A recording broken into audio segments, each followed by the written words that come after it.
Despite the poor air quality today, there are some people who really just have no choice. They have to be outside. We're talking people like construction workers, farmers, street crews, so many others. They're just putting their health at risk to get their jobs done. WCNC Charlotte's Shamarria Morrison joining us now from Uptown. So Shay, what can people do? Is there anything they can do to mitigate these health impacts?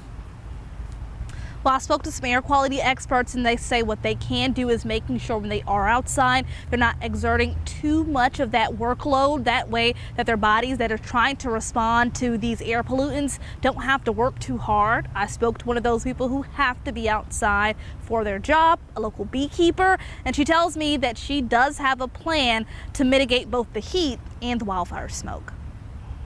Rain, heat, or smoke couldn't keep Sylvia Smith Pfeiffer away from her beloved beehives.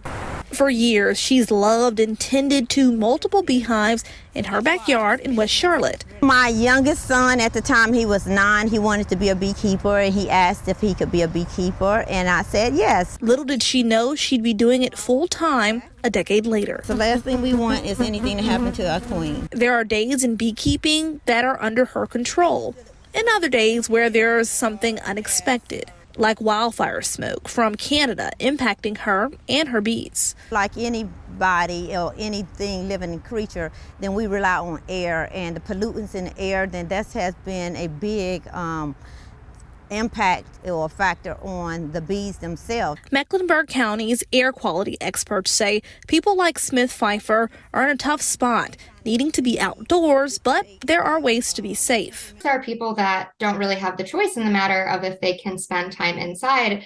And it's really important that they take breaks when they can so that they're not they don't have prolonged time of that exertion. For those who don't have to be outside, it's really important that you're aware of what the air quality index means so that when you see those colors, you kind of realize, oh, okay, it's an orange day. Maybe I will take some steps to protect my health today. Smith Pfeiffer is starting her days early to avoid the elements. Hydration is so important for everybody this time of year, and I also try to go out and work my hives earlier during the daytime. She and her bees are patiently waiting for the smoke to clear. In the next half hour at 5:30, I'm going to be able to tell you how scientists here in Mecklenburg County, how they measure air quality. Now, it may change depending on what your zip code is in the Charlotte-Mecklenburg region. Live in Uptown Charlotte, Shamarria Morrison, WCNC Charlotte. Shay, thanks so much.